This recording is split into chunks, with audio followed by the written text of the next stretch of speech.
السلام علیکم ورحمۃ اللہ وبرکاتہ۔ بسم اللہ الرحمن الرحیم۔ باب علامات النبوہ، نبوت کی علامتوں کا باب۔ علامات، یہ علامت کی جمع ہے۔ علامت کا مطلب ہوتا وہ نشان جو راستے کے سرے پر یا راستے میں لگا دیا جاتا ہے تاکہ راستہ طے کرنے والوں کے لیے رہنمائی ہو۔ علامت کسی چیز کے پہچاننے کے لیے جو نشان ہوتا ہے اسے بھی علامت کہتے ہیں۔ یہاں مراد نبی کریم صلی اللہ تعالی علیہ وسلم کے اخلاق، عادات، شمائل، فضائل اور آپ کے احوال وغیرہ ہیں، اس لیے کہ یہ ساری چیزیں آپ کے نبی ہونے پر دال ہیں۔ آپ کے معجزات بھی آپ کے نبی ہونے پر دلیل ہیں، لیکن انہوں نے معجزات کے لیے ایک الگ باب قائم فرمایا ہے، اور اس میں جو معجزات کا تذکرہ ہے وہ ضمناً ہے۔ فرماتے ہیں نبوت کی نشانیوں کا باب۔ الفصل الاول، عن انس ان رسول اللہ صلی اللہ علیہ وسلم اتاہ جبرائیل وهو يلعب مع الغلمان۔ حضرت انس رضی اللہ تعالی عنہ سے روایت ہے کہ اللہ کے رسول صلی اللہ علیہ وسلم کے پاس جبریل امین آئے، اس حال میں کہ حضور بچوں کے ساتھ کھیل رہے تھے۔ وہو یلعب مع الغلمان، یہ جملہ بطور حال، اس حال میں کہ حضور اقدس صلی اللہ تعالی علیہ وسلم بچوں کے ساتھ کھیل رہے تھے۔ فَأَخَذَهُ فَسَرَعَهُ، تو جبریل امین نے آپ کو پکڑا اور زمین پر لٹا دیا۔ سَرَعَهُ أَيْ أَلْقَاهُ عَلَى الْأَرْضِ، یہ آپ کو زمین پر لٹا دیا۔ فَشَقَّ عَنْ قَلْبِهِ، پھر انہوں نے آپ کے دل کی طرف سینے کو چاک کیا۔ فَاسْتَخْرَجَ مِنْهُ عَلَقَةً، یہاں اختصار ہے، یعنی آپ کے دل کی طرف سینے کو چاک کیا، اس میں سے دل نکالا، پھر دل کو چاک کیا اور اس میں سے خون بستہ نکالا۔ فَاسْتَخْرَجَ مِنْهُ عَلَقَةً، تو دل سے خون بستہ نکالا۔ فقال هذا حظ الشیطان منک، اور فرمایا یہ آپ کے جسم سے شیطان کا حصہ ہے، یعنی اگر یہ آپ کے جسم کے اندر باقی رہتا تو شیطان کا عمل دخل اس حصے میں رہتا اور اس کی وجہ سے اس کے اثرات ظاہر ہوتے۔ ثم غسله في طست من ذهب بماء زمزم، پھر جبریل امین نے ایک تشتری میں اسے دھلا، یعنی دل کو ایک تشتری میں رکھ کر کے دھلا۔ اس تشتری کس کی تھی اور دھلا کس سے؟ یعنی تشتری سونے کی تھی۔ فی طست من ذهب، سونے کی تشتری میں اسے دھلا، کس چیز سے؟ بے ماء زمزم، مائے زمزم سے۔ ثم لأمہ وأعادہ فی مکانہ، پھر جبریل امین نے دل کو باہم ملا دیا اور اسے اس کی جگہ لوٹا دیا، یعنی دل چاک کر دیا تھا، پھر دھلنے کے بعد اس کے دونوں کناروں کو باہم ملا دیا، ضم کر دیا، اور دل جہاں سے نکالا تھا وہاں واپس رکھ دیا، وَأَعَادَهُ فِي مَكَانِهِ، اور اسے اس کی جگہ میں واپس لوٹا دیا۔ یہ تو نبی کریم صلی اللہ تعالی علیہ وسلم کے ساتھ ہوا، اور آپ جن بچوں کے ساتھ کھیل رہے تھے وہ بچے یہ منظر دیکھ کر کے گھبرا گئے اور وہ سیدھے بھاگتے ہوئے گھر آئے اور سرکار کی رضائی ماں کو اس کی اطلاع دی، جیسے کہ بیان کیا وَجَاءَ الْغِلْمَانُ يَسْعَوْنَ إِلَىٰ أُمِّهِ، اور بچے دوڑتے ہوئے ان کی ماں کے پاس آئے۔ یہاں ماں سے مراد حقیقی ماں نہیں بلکہ رضائی ماں ہے، یعنی ذرہ، اس سے مراد ان کی رضائی ماں ہے۔ فَقَالُوا إِنَّ مُحَمَّدًا قَدْ قُتِلَ، اور بچوں نے آ کر کے بتایا کہ محمد صلی اللہ علیہ وسلم قتل کر دیے گئے۔ اب گھر والے گھبرا گئے اور یہ بھاگتے ہوئے اس جگہ پہنچے جہاں نبی کریم صلی اللہ علیہ وسلم بچوں کے ساتھ کھیل رہے تھے۔ جب وہاں پہنچے فَاسْتَقْبَلُوهُ وَهُوَ مُنْتَقَعُ اللَّوْنِ، تو انہوں نے نبی کریم صلی اللہ علیہ وسلم کو پایا اس حال میں کہ آپ کا رنگ بدلا ہوا ہے، منتقع اللون ہے متغیر اللون، تو آپ کا رنگ بدلا ہوا ہے۔ قال انس وكنت ارى اثر المخيط في صدره، حضرت انس رضی اللہ تعالی عنہ نے فرمایا کہ میں نبی کریم صلی اللہ علیہ وسلم کے سینے میں سوئی کا نشان دیکھتا تھا، یعنی جس کے ذریعہ سلا گیا تھا تو وہ نشان معلوم ہو رہا تھا، وہ آپ کے سینے میں جو ٹانکے لگائے گئے تھے وہ بالکل اس کا نشان معلوم ہو رہا تھا۔ اس حدیث میں آپ غور کریں گے تو کئی چیزیں آپ کو بڑی حیرت انگیز معلوم ہوں گی۔ پہلے تو آپ یہ سمجھ لیں کہ یہ شق صدر کا بیان ہے، یعنی حضور نبی کریم صلی اللہ علیہ وسلم کے سینے کو چاک کیا گیا اور اس میں سے دل کو نکالا گیا، پھر اسے چاک کر کے اس میں سے خون بستہ نکالا گیا اور جو انہوں نے مناسب سمجھا وہ اس میں ڈالا بھی۔ یہ ایک واقعہ تھا۔ نبی کریم صلی اللہ تعالی علیہ وسلم کے لیے شق صدر 4 مرتبہ مذکور ہے۔ پہلی مرتبہ شق صدر اس وقت ہوا جب آپ بچے تھے اور اپنی رضائی ماں حضرت حلیمہ سعدیہ کے ہاں قیام فرما تھے، جس کا ذکر اس حدیث پاک میں ابھی آپ نے سنا۔ اور دوسری مرتبہ شق صدر اس وقت ہوا جب آپ کی عمر شریف 10 سال کی تھی، اور تیسری مرتبہ شق صدر اس وقت ہوا جب آپ کو اعلان نبوت کا حکم دیا گیا، اور چوتھی مرتبہ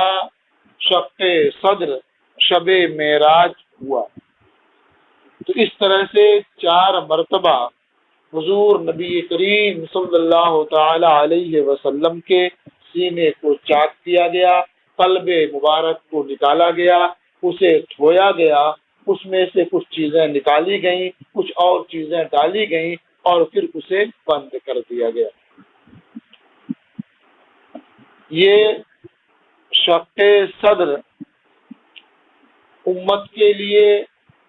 بہت بڑی، شق صدر کا جو یہ طریقہ اختیار کیا گیا اس میں امت کے لیے ایک بڑی تعلیم بھی مضمر تھی۔ آپ غور فرمائیں کہ اگر اللہ رب العزت چاہتا تو بغیر شق صدر کے جو کچھ اندر سے نکالنا چاہتا وہ نکال لیتا، اور جو اندر داخل فرمانا چاہتا اسے داخل فرما دیتا، لیکن اس کے باوجود رب کریم نے شق صدر فرمایا فرشتوں کے ذریعہ، تاکہ بندوں کو یہ معلوم ہو جائے کہ آپریشن ضرورت کے وقت کرنا چاہیے اور اس کا طریقہ کار کیا ہوگا، آپریشن کے بعد کس طرح سے ٹاکے لگائے جائیں اور کیسے اس پر دوا چھڑکی جائے، یہ سب امت کو معلوم ہو جائے۔ چنانچہ شق صدر کا واقعہ جن روایات میں تفصیلی ہے، اس میں اس بات کا بھی ذکر ہے کہ 2 فرشتے آئے، جبریل امین تھے اور ان کے ساتھ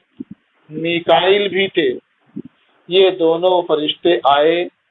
سرکار کو ایک کنارے لے گئے اور آرام سے انہیں زمین پر لٹا دیا۔ لٹانے کے بعد سینے کو چاک کیا۔ چاک کرنے میں وہ حلق کے نیچے جو ہڈیوں کے ملنے کی جگہ ہوتی ہے اور حلق کے نیچے گڈھا سا محسوس ہوتا ہے، اس گڈھے سے لے کر کے ناف تک چاک کیا، جو لائن بنی ہوتی ہے اسے چاک کر دیا۔ پھر اس میں سے دل نکالا، اسے بھی چاک کیا، اور چاک کرنے کے بعد اس میں سے خون بستہ نکالا، پھر اسے مائع زمزم سے دھولا۔ اس میں اس بات کا بھی ذکر ہے کہ اس آپریشن میں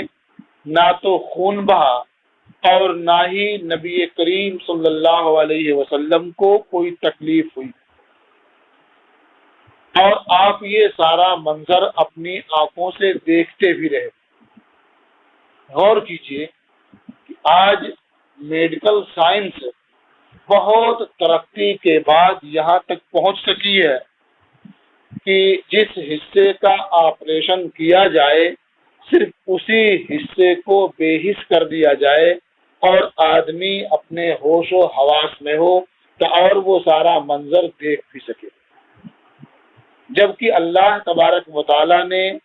اس طرح کا انتظام اپنے محبوب کے شق صدر کے لیے، دل کے آپریشن کے لیے اسی وقت فرمایا تھا، تاکہ امت کو یہ معلوم رہے اور اس تک وہ پہنچنے کی کوشش کرے۔ تو درجہ بدرجہ امت اس تک پہنچ رہی ہے اور آگے پہنچے گی کہ آپریشن کے وقت خون نہیں نکلے گا اور درد کا احساس بھی نہیں ہوگا۔ یہی حدیث پاک امت کے لیے رہنمائی کا سبب بنی اس وقت جب پہلے آپریشن کے بارے میں غور و فکر کیا جا رہا تھا کہ آپریشن کیا جائے یا نہ کیا جائے۔ بعض کی رائے یہ تھی کہ نیچے کسی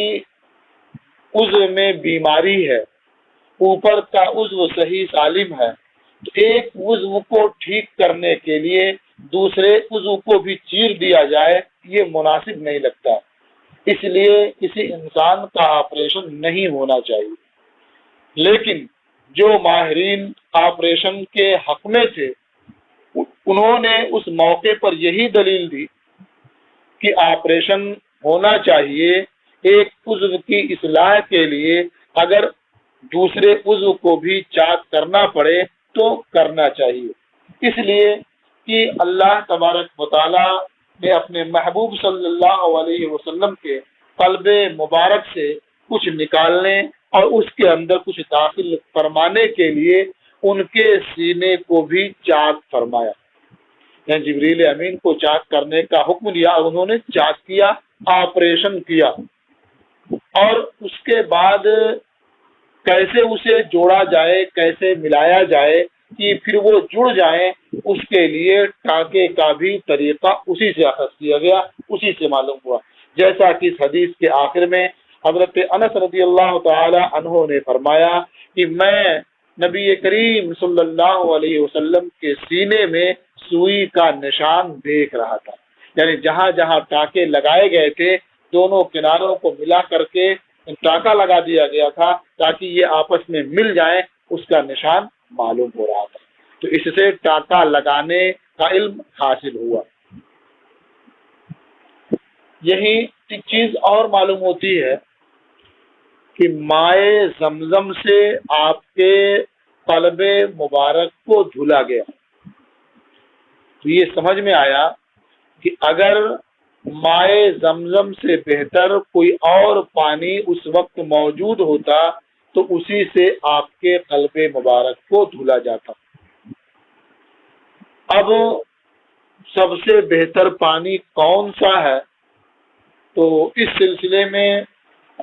یہ کہا جاتا ہے کہ جو پانی حضور نبی کریم صلی اللہ تعالی علیہ وسلم کی انگلیوں سے جاری ہوا تھا وہ پانی سب سے بہتر ہے، اس لیے کہ مائے زمزم کو جو فضیلت حاصل ہوئی وہ صرف اس بنیاد پر کہ یہ اللہ کے ایک پیغمبر کے قدموں کی ٹھوکر سے نکلا، یعنی حضرت اسماعیل ذبیح اللہ نے اپنی ایڑیاں زمین پر رگڑی، اس رگڑ سے جو پانی نکلا وہ مائے زمزم ہے اور اسے اتنی فضیلت حاصل ہوئی۔ تو آپ غور فرمائیں کہ جو سید الانبیاء کی انگلیوں سے پانی کا چشمہ جاری ہوا، جو پانی نکلا، بلا شبہ وہ پانی مائے زمزم سے بھی افضل ہوگا، جس کا ذکر کرتے ہوئے اعلیٰ حضرت امام احمد رضا قدس سرہ نے فرمایا تھا، انگلیاں ہیں فیض پر ٹوٹے ہیں پیاسے جھوم کر، ندیاں ہیں پنجاب رحمت کی جاری واہ واہ۔ تو بعض نے یہ بھی کہا کہ سب سے بہتر آپ کا لعاب دہن ہے، اس سے بہتر وہ پانی بھی نہیں جو آپ کی انگلیوں سے نکلا۔ لیکن یہاں یہ کہا جا سکتا ہے کہ ذکر پانی کا ہے اور لعاب کو اصطلاح میں عرف میں پانی نہیں کہا جاتا، اس لیے اب یہ کہا جا سکتا ہے کہ سب سے بہتر پانی حضور نبی کریم صلی اللہ علیہ وسلم کی انگلیوں سے جاری ہونے والا پانی ہے۔ اور ایک سوال یہاں یہ ہوتا ہے کہ جب نبی کریم صلی اللہ علیہ وسلم کے اس شق صدر میں نہ خون نکلا اور نہ ہی آپ کو تکلیف کا احساس ہوا، درد کا احساس ہوا، تو پھر جب گھر والے آئے اور آپ کو دیکھا تو آپ کے چہرے کا رنگ بدلا ہوا کیوں تھا؟ حدیث شریف میں وہ منتقع اللون، یعنی سرکار کو اس حال میں پایا کہ آپ کا رنگ بدلا ہوا تھا، متغیر تھا۔ تو اس کے بارے میں یہ کہا جا سکتا ہے کہ رنگ کا بدلنا یہ درد اور تکلیف کی وجہ سے نہیں تھا، بلکہ رنگ کا بدلنا اس خوفناک واقعے کی وجہ سے تھا کہ آپ بچوں کے ساتھ کھیل رہے تھے اور اچانک ایسے دو لوگ آئے اور انہوں نے آپ کا سینہ چیر دیا، تو اس منظر سے جو آپ پر اثر مرتب ہوا اس کی وجہ سے آپ کے چہرے کا رنگ بدلا ہوا تھا۔ اور یہ بات تو بہت ظاہر ہے کہ جب کوئی شخص کسی حیرت ناک معاملے کو دیکھتا ہے تو اس سے ڈر جاتا ہے، خوف زدہ ہو جاتا ہے اور اس کے چہرے کا رنگ بدل جاتا ہے۔ وعن جابر بن سمرہ قال، اور حضرت جابر ابن سمرہ سے روایت ہے، انہوں نے بیان کیا، قال رسول اللہ صلی اللہ علیہ وسلم انی لعارف حجرا بمکہ کان یسلم علی قبل ان ابعث انی لعارفہ الآن۔ اللہ کے رسول صلی اللہ علیہ وسلم نے ارشاد فرمایا، یقیناً میں مکہ کے اس پتھر کو پہچانتا ہوں جو مجھے مبعوث ہونے سے پہلے سلام کیا کرتا تھا، یعنی ابھی میں نے نبوت کا اعلان نہیں کیا تھا اور وہ پتھر مجھے سلام کیا کرتا تھا جب میں اس کے پاس سے گزرا کرتا تھا۔ انی لعارف الآن، یقیناً میں اسے اس وقت بھی پہچان رہا ہوں، جان رہا ہوں۔ اس پتھر کے تعلق سے کہا گیا کہ وہ حجر اسود تھا جو آپ کو سلام کیا کرتا تھا، اور ایک دوسرا قول یہ ہے کہ وہ ایک خاص پتھر تھا جو حضرت خدیجہ رضی اللہ تعالی عنہا کے گھر جانے میں راستے میں پڑتا تھا۔ جب آپ وہاں سے گزرتے تھے تو وہ پتھر آپ کو سلام کیا کرتا تھا۔ اس حدیث کو امام مسلم نے روایت کیا۔ تو آپ غور کریں کہ یہ ساری چیزیں جو ذکر کی جا رہی ہیں، جو بیان کی جا رہی ہیں، وہ عادت کے خلاف ہیں اور حیرت انگیز ہیں۔ ان چیزوں کو دیکھ کر کے اور سن کر کے یہ سمجھ میں آتا ہے کہ حضور نبی کریم صلی اللہ علیہ وسلم یقیناً اللہ کے نبی تھے۔ وعن انس قال ان اہل مکہ سألوا رسول اللہ صلی اللہ علیہ وسلم ان یریہم آیۃ۔ حضرت انس رضی اللہ تعالی عنہ سے روایت ہے، انہوں نے فرمایا کہ اہل مکہ نے اللہ کے رسول صلی اللہ علیہ وآلہ وسلم سے درخواست کی، سوال کیا کہ وہ انہیں کوئی نشانی دکھائیں، کوئی علامت دکھائیں۔ فَأَرَاهُمُ الْقَمَرَ شِقَّتَيْنِ، تو حضور نے انہیں چاند دو ٹکڑے دکھایا۔ حَتَّى رَأَوْا حِرَاءَ بَيْنَهُمَا، یہاں تک کہ انہوں نے حرا پہاڑ کو چاند کے دو ٹکڑوں کے درمیان دیکھا۔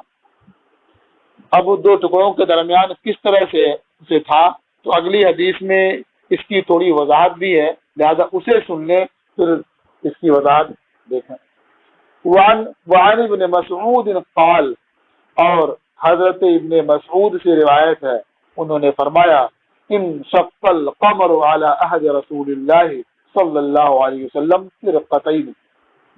اللہ کے رسول صلی اللہ علیہ وسلم کی حیات ظاہری میں چاند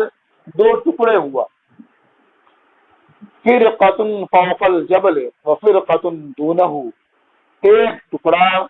پہاڑ کے اوپر ہے اور دوسرا ٹکڑا اس سے نیچے ہے، یعنی پہاڑ سے مراد یہاں حرا ہے۔ یہ دو ٹکڑے الگ الگ معلوم ہو رہے تھے، ایک ٹکڑا ادھر سے دیکھنے میں اس پہاڑ کے اوپر معلوم ہو رہا تھا اور دوسرا ٹکڑا اس پہاڑ کے پیچھے نیچے معلوم ہو رہا تھا۔ تو اس طرح سے وہ حرا نامی پہاڑ دو ٹکڑوں کے درمیان معلوم ہو رہا تھا۔ فقال رسول اللہ صلی اللہ علیہ وسلم اشہدوا، جب سرکار نے یہ دکھا دیا کہ ایک ٹکڑا یہاں ہے اور ایک ٹکڑا وہاں ہے اور چاند دو ٹکڑے صاف نظر آنے لگا، تو جن لوگوں نے چاند کے ٹکڑے کرنے کا سوال کیا تھا یا کسی معجزے کا سوال کیا تھا، ان سے اللہ کے رسول صلی اللہ علیہ وسلم نے ارشاد فرمایا اشہدوا، اب گواہ ہو جاؤ کہ تم نے جس نشانی کا سوال کیا تھا وہ نشانی میں نے تمہارے سامنے پیش کر دی ہے، اب تم گواہ ہو جاؤ، اور اب تمہیں چاہیے کہ تم ایمان لاؤ اور یقین کر لو۔ ان دونوں حدیثوں سے یہ سمجھ میں آتا ہے کہ اللہ کے رسول صلی اللہ علیہ وسلم نے کفار و مشرکین کے مطالبے پر چاند کے دو ٹکڑے کر دیے، اور اس وقت چاند حرا پہاڑ کے مقابل تھا، اس کا ایک حصہ حرا پہاڑ کے اس طرف اور ایک اس طرف دکھائی دے رہا تھا۔ چاند دو ٹکڑے ہوا، یہ حضور نبی کریم صلی اللہ تعالی علیہ وسلم کی قدرت اور آپ کا اختیار ہے، جسے اعلیٰ حضرت امام احمد رضا قدس سرہ نے اس طرح سے بیان فرمایا ہے، سورج الٹے پاؤں پلٹے، چاند اشارے سے ہو چاک۔ سورج الٹے پاؤں پلٹے اور چاند اشارے سے ہو چاک، اندھے نجدی دیکھ لے قدرت رسول اللہ۔ تو ایک تو یہی کہ چاند ہاتھ کی اور آپ کی انگلی کے اشارے سے دو ٹکڑا ہو گیا، اور یہاں ذکر ہے، اسے بھی آپ نے اس میں شامل کر لیا ہے، اور ڈوبا ہوا سورج بھی آپ کے اشارے سے پلٹ آیا، اس شعر میں اس کو بھی، اس پورے واقعے کو بھی شامل کر لیا۔ یہاں ایک سوال کیا جاتا ہے کہ اگر یہ خبر صحیح ہوتی اور واقعی چاند دو ٹکڑے ہوا ہوتا تو سبھی نے پوری دنیا میں اسے دیکھا ہوتا اور اس کے بارے میں کوئی اختلاف نہیں ہوتا۔ تو اس کا جواب یہ ہے کہ چاند کا دو ٹکڑے ہونا یہ بالکل واقع اور ثابت ہے، اس میں کسی شبہے کی گنجائش نہیں ہے۔ اب رہ گیا یہ مسئلہ کہ پوری دنیا میں سب نے اسے دیکھا ہوتا، تو یہ تو اعتراض ہی لغو اور بیکار ہے، اس لیے کہ چاند کے دو ٹکڑے ہونے کا معاملہ رات کے ایک حصے میں پیش آیا، اور ظاہر ہے کہ رات کے کسی بھی حصے میں چاند پوری دنیا میں نظر نہیں آتا ہے، کہیں دن ہوتا ہے، کہیں رات ہوتی ہے، کہیں وہ چاند کے طلوع کا وقت ہوتا ہے، کہیں غروب کا وقت ہوتا ہے، کہیں ذرا بلندی پر ہوتا ہے، کہیں ذرا نیچے ہوتا ہے۔ تو چاند پوری دنیا میں ہر جگہ ایک وقت میں ایک طرح سے نظر نہیں آتا، اس لیے اگر پوری دنیا میں سب نے چاند کے دو ٹکڑے نہیں دیکھے تو اس کی وجہ سے چاند کے دو ٹکڑے ہونے کا انکار نہیں کیا جا سکتا۔ ایک بات۔ دوسری چیز کہ جہاں چاند نظر آتا ہے، دکھائی دیتا ہے، وہاں بھی سب لوگ چاند دیکھ رہے ہوں، ایسا بھی نہیں ہوتا۔ اس لیے چاند دو ٹکڑے ہو جائے اور جہاں جہاں اس وقت چاند نظر آ رہا تھا آسمان پر، وہاں بھی سب نے نہیں دیکھا، اس میں بھی کوئی حرج نہیں ہے۔ ایسا ہو سکتا ہے کہ چاند دو ٹکڑے ہوا اور سب نے نہیں دیکھا، اس لیے اس طرح کا اعتراض کرنا لغو اور لا یعنی۔ مزید برآں یہ بھی کہا جا سکتا ہے کہ چاند کے دو ٹکڑے کرنا یہ مختصر وقت کے لیے تھا، مختصر لمحے کے لیے تھا، کیونکہ جنہوں نے اس کا مطالبہ کیا تھا انہی کو دکھانا مقصود تھا، عالم پوری دنیا کو دکھانا مقصود بھی نہیں تھا، تو انہوں نے دیکھ لیا، سمجھ لیا، اب اس کے بعد پھر اس کے ٹکڑے باہم مل گئے۔ اب اگر اس مختصر سے وقت میں دوسری جگہوں کے بہت زیادہ لوگ نہ دیکھ سکے تو یہ چاند کے دو ٹکڑے ہونے کے منافی نہیں ہے، جبکہ اس بارے میں خبریں تواتر کی حد تک پہنچی ہوئی ہیں کہ اللہ کے رسول صلی اللہ علیہ وسلم نے کفار و مشرکین کے مطالبے پر چاند کے دو ٹکڑے فرما دیے تھے۔ ٹھیک ہے، یہ بعض علامات کا ذکر ہوا جس سے آپ کو یہ اندازہ ہو رہا ہوگا کہ حضور نبی کریم صلی اللہ تعالی علیہ وسلم بلا شبہ یہ اللہ کے نبی ہیں۔ وعن ابی ہریرہ قال قال ابو جہل هل يعفر محمد وجهه بین اظہرکم، اور حضرت ابو ہریرہ سے روایت ہے، انہوں نے فرمایا کہ ابو جہل نے کہا، کیا محمد صلی اللہ علیہ وسلم تمہارے سامنے اپنا چہرہ خاک آلود کرتے ہیں؟ عفرا یعفرو، تعفیر کا معنی ہوا پیشانی کو زمین پر رکھنا۔ تو اس نے کہا، کیا محمد تمہارے سامنے اپنا چہرہ زمین پر رکھتے ہیں، یعنی سجدہ کرتے ہیں؟ فقیلا نعم، تو کہا گیا کہ ہاں وہ ایسا کرتے ہیں۔ فقال واللات والعزى لئن رأيته يفعل ذلك لأطعن على رقبته۔ ابو جہل نے کہا، لات و عزا کی قسم، یہ لات اور عزا یہ دو بت ہیں، تو لات و عزا کی قسم اگر میں نے انہیں ایسا کرتے ہوئے دیکھا تو ضرور میں ان کی گردن پر اپنا پاؤں رکھ کر رونت دوں گا۔ لأطعن علی رقبتہ، تو ضرور میں ان کی گردن پر پاؤں رکھ کر کے رونت دوں گا۔ فأتى رسول اللہ صلی اللہ علیہ وسلم وهو یصلی، تو ابو جہل اللہ کے رسول صلی اللہ علیہ وسلم کے پاس آیا اس حال میں کہ حضور نماز ادا فرما رہے تھے۔ زعم لیتا علی رقبتہ، تو ابو جہل نے ارادہ کیا، یہ چاہا کہ وہ حضور کی گردن پر پاؤں رکھ دے۔ فما فجئہم منہ الا وہو ینقص علی عقبیہ،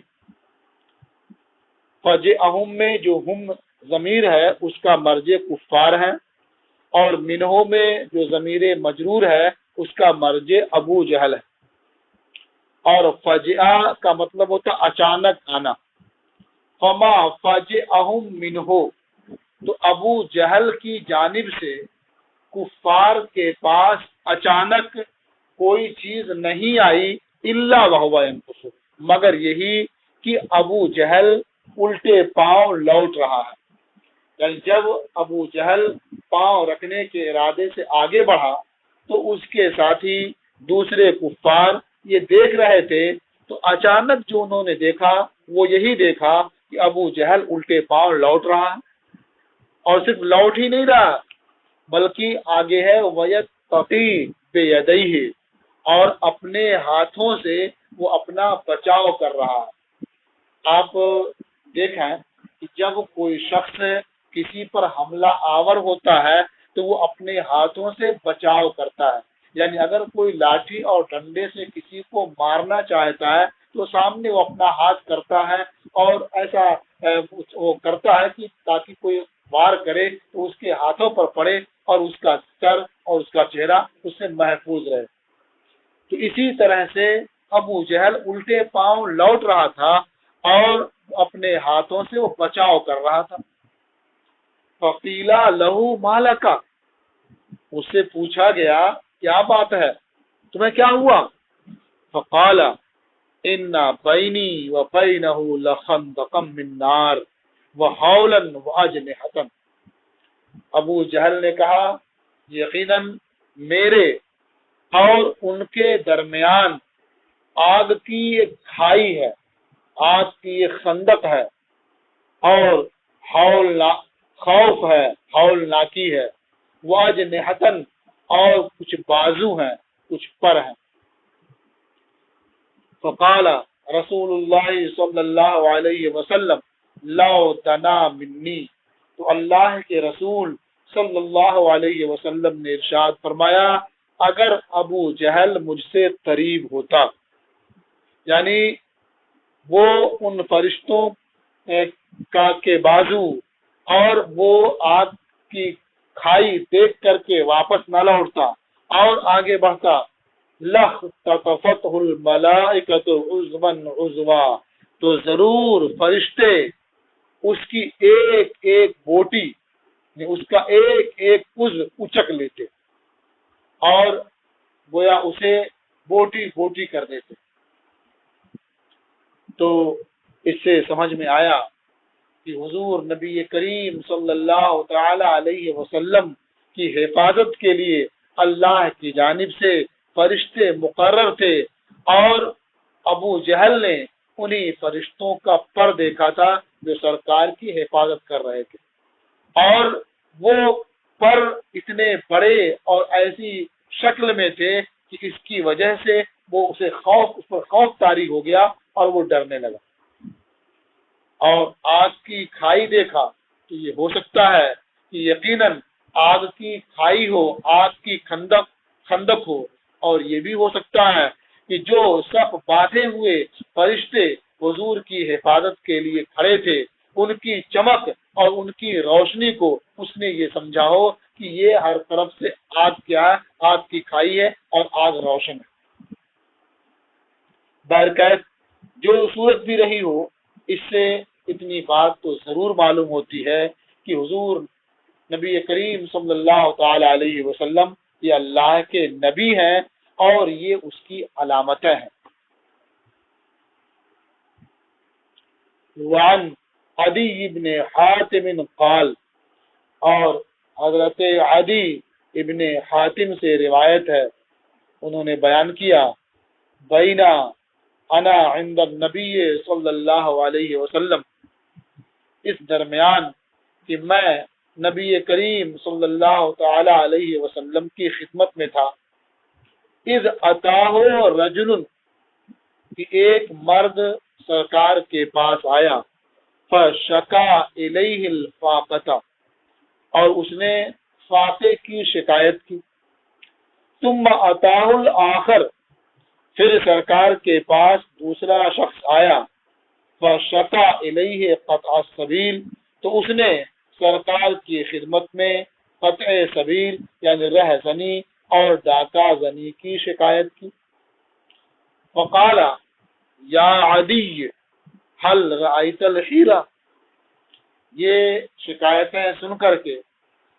حضور نبی کریم صلی اللہ علیہ وسلم نے ارشاد فرمایا، اے عدی، کیا تو نے حیرہ دیکھا؟ حیرہ یہ کوفہ کے ایک شہر کا نام ہے، تو کہاں مدینہ منورہ اور کہاں کوفہ؟ تو سرکار نے فرمایا، کیا تو نے حیرہ دیکھا؟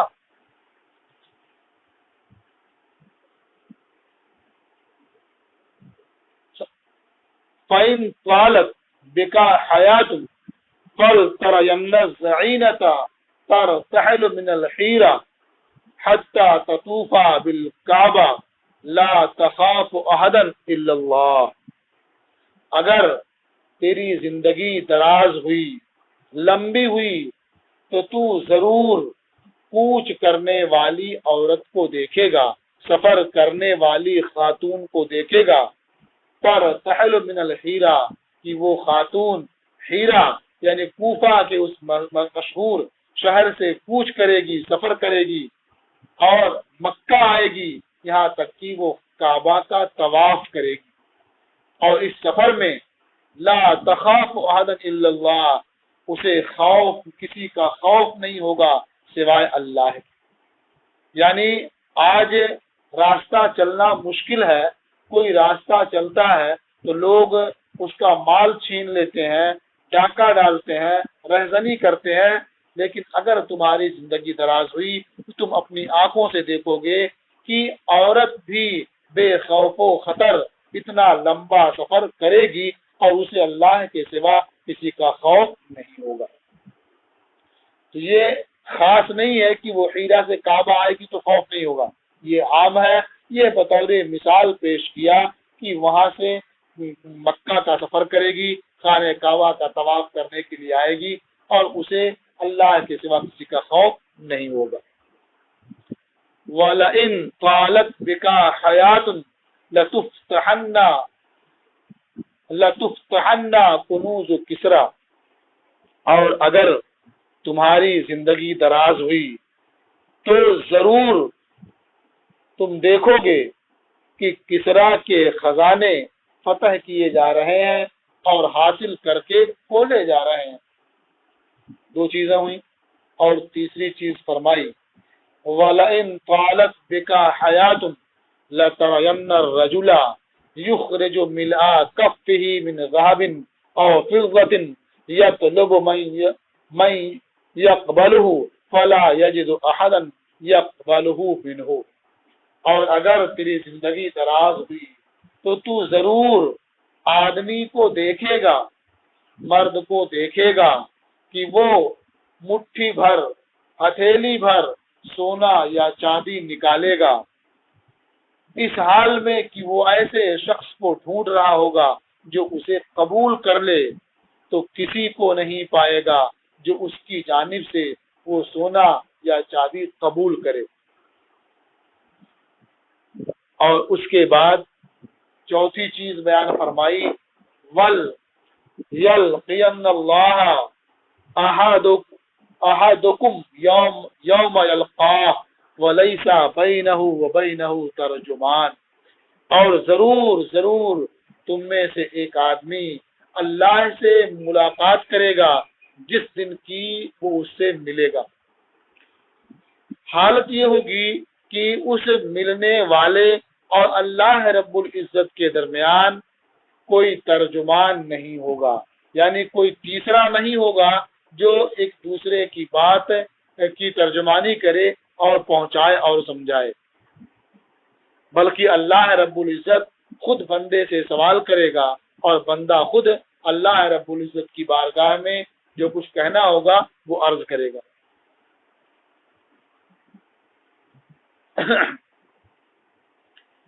تو اب جب یہ صورتحال ہوگی، فل یقول انا، تو اللہ رب العزت فرمائے گا، علم ابعث الیک رسولا، کیا میں نے تیری جانب رسول نہیں بھیجا، فیبلغک، کہ وہ تم تک میرا پیغام پہنچائے، فیقول بلا، وہ بندہ کہے گا کیوں نہیں، یعنی تو نے رسول بھیجا اور اس نے تیرا پیغام ہم تک پہنچایا، فیقول، تو اللہ تبارک و تعالی فرمائے گا، علم اعطیک مالا، کیا میں نے تجھے مال نہیں دیا، وافضل علیک، اور کیا میں نے تجھ پر فضل و احسان نہیں کیا، فیقول بلا، وہ بندہ کہے گا کیوں نہیں، تو نے مجھے مال بھی دیا، تو نے مجھ پر فضل و احسان بھی کیا۔ اب اس کے بعد وہ دیکھے گا اپنے داہنے اور بائیں، فینظر عن یمینہ فلا یری الا جہنم، تو وہ شخص اپنی داہنی طرف نظر کرے گا تو جہنم کے سوا کچھ نہیں دیکھے گا، وینظر عن یسارہ، اور اپنی بائیں جانب وہ نظر کرے گا، فلا یری الا جہنم، تو وہ جہنم کے سوا کچھ نہیں دیکھے گا۔ اتقوا النار ولو بشق تمرۃ، پھر اللہ کے رسول نے ارشاد فرمایا کہ تم سب جہنم سے بچو، ولو بشق تمرۃ، اگرچہ کھجور کے ایک ٹکڑے کے ذریعہ ہو، آدھی کھجور ہو یا اس سے بھی کم کھجور خیرات کرنے کے ذریعہ ہو۔ فمن لم یجد، اور جو شخص آدھی یا اس سے کم کھجور بھی نہ پائے جو میری راہ میں خرچ کرے، کسی محتاج اور مسکین کو دے، فبکلمۃ طیبۃ، تو وہ اچھی بات کہنے کے ذریعہ جہنم سے بچے، یعنی وہ مانگنے والے اور محتاج کو جھڑکے نہیں، ڈانٹے نہیں، بلکہ اس سے اچھی بات کہے، اس سے معذرت کر لے، اسے دعائے خیر، اس کے حق میں دعائے خیر کرے۔ قال عدی فرأيت الزعینة ترتحل من الحیرہ حتی تطوف بالکعبہ، حضرت عدی نے فرمایا کہ میں نے سفر کرنے والی خاتون کو دیکھا کہ وہ حیرہ سے کوچ کر رہی ہے، یہاں تک کہ مکہ پہنچ رہی ہے اور کعبہ کا طواف کر رہی ہے۔ لا تخاف الا اللہ، اسے اندیشہ نہیں، خوف نہیں مگر اللہ کا، یعنی پورے سفر میں اسے صرف اللہ سے ڈر ہے اور کسی کا خوف اور ڈر نہیں۔ وَكُنْتُ فِي مَنْ افتتح کنوز کسریٰ بن ہرمز، اور میں تو ان لوگوں میں موجود تھا جنہوں نے کسریٰ ابن ہرمز کے خزانے کو فتح کیا اور اسے کھولا۔ وَلَئِنْ طَالَتْ بِكُمْ حَيَاةٌ، اور اگر تمہاری زندگی دراز ہوگی، یعنی جن سے حضرت عدی ابن حاتم نے یہ حدیث بیان فرمائی، ان سے فرمایا کہ اگر تمہاری زندگی دراز ہوگی، لَتَرَوْنَ مَا قَالَ النَّبِيُّ ابو القاسم صلی اللہ علیہ وسلم، تو ضرور تم اسے اپنی آنکھوں سے دیکھو گے جو نبی کریم ابو القاسم صلی اللہ علیہ وسلم نے ارشاد فرمائی، یخرج من کفہ، کی بندہ ہتھیلی بھر سونا یا چاندی نکالے گا اور ایسے کو تلاش کرے گا جو اسے قبول کر لے، لیکن وہ کسی کو نہیں پائے گا۔ اس حدیث پاک میں کئی چیزیں بہت واضح طور پر آپ کے سامنے آ جاتی۔ پہلی چیز تو یہ ہے کہ آپ کی خدمت میں آپ کے چاہنے والے، آپ کے ماننے والے اپنی پریشانیوں کا ذکر کرتے تھے اور اس کا بیان کرتے تھے۔ تو اسی طرح سے اس دن جب حضرت عدی ابن حاتم آپ کی خدمت میں موجود تھے تو ایک نے شکایت کی فاقے کی، یعنی ہم محتاج ہیں، تنگ دست ہیں، ہمارے پاس مال و دولت نہیں ہے، ہمیں فاقے کی نوبت آتی ہے۔ اور دوسرے نے شکایت کی رہزنی کی، یہ کب ہوتا ہے کہ جب لوگ محتاج ہوتے ہیں، تنگ دست ہوتے ہیں، تب وہ ڈاکہ ڈالتے ہیں، دوسرے کا مال لوٹتے ہیں۔ تو دو شکایتیں آپ کی بارگاہ میں آئیں، تو آپ نے اس کے ضمن میں کئی غیب کی خبریں دی، ایسی چیزیں بتائیں جو بعد میں رونما ہوں گی اور اس وقت عام انسان کے لیے اس کا تصور بھی نہیں ہو سکتا کہ جب فاقے کی نوبت ہو، لوگوں کو کھانے پینے کے لیے کوئی سامان میسر نہ آ رہا ہو، اس وقت اس بات کی خبر دینا کہ لوگ اتنے مالدار ہو جایا کریں گے کہ وہ سونا اور چاندی لے کر کے گھومتے پھریں گے اور کوئی لینے والا نہیں ملے گا، یہ تو بہت بڑی خبر ہے۔ اور اس بات کی خبر دینا جب ڈاکہ زنی رہزنی عام ہو، تو اس بات کی خبر دینا کہ عورت تن تنہا اتنا لمبا سفر کرے گی اور اسے کسی رہزن کا کسی کوئی خوف نہیں ہوگا، بلا شبہ یہ آپ کا معجزہ ہے اور یہ آپ کے اخبار بالغیب سے۔ اور یہاں ایک اور چیز جو بہت اہم معلوم ہوتی ہے، وہ یہ معلوم ہوتی ہے کہ اللہ کے رسول صلی اللہ علیہ وسلم کس طرح سے محسوس چیزوں کے بیان میں ان احکام کو بیان کر دیا کرتے تھے جسے دنیا میں محسوس نہیں کیا جا سکتا، جسے دنیا میں دیکھا نہیں جا سکتا۔ مثلا آخرت میں جب رب کی بارگاہ میں پیشی ہوگی تو کیسا منظر ہوگا، اسے آپ دنیا میں کیسے دیکھ سکتے ہیں؟ لیکن اللہ کے رسول نے اس سے پہلے کچھ ایسی باتیں بیان فرمائیں جسے آپ دنیا میں دیکھیں گے، اور اسی کے ساتھ اس کا بھی ذکر کیا جسے آپ آخرت میں دیکھیں گے۔ اس سے اس کا فائدہ یہ ہوگا کہ جب آپ اس دنیا کی چیزوں کو دیکھ لیں گے تو آپ کا یقین اور پختہ اور مستحکم ہو جائے گا کہ اللہ کے رسول صلی اللہ علیہ وسلم نے جو آخرت کے تعلق سے ارشاد فرمایا ہے، یقیناً وہ ضرور ویسا ہی واقع ہوگا جیسا آپ نے فرمایا۔ خود حضرت عدی ابن حاتم نے بیان فرمایا کہ دو چیزیں تو میں خود دیکھ چکا ہوں، یعنی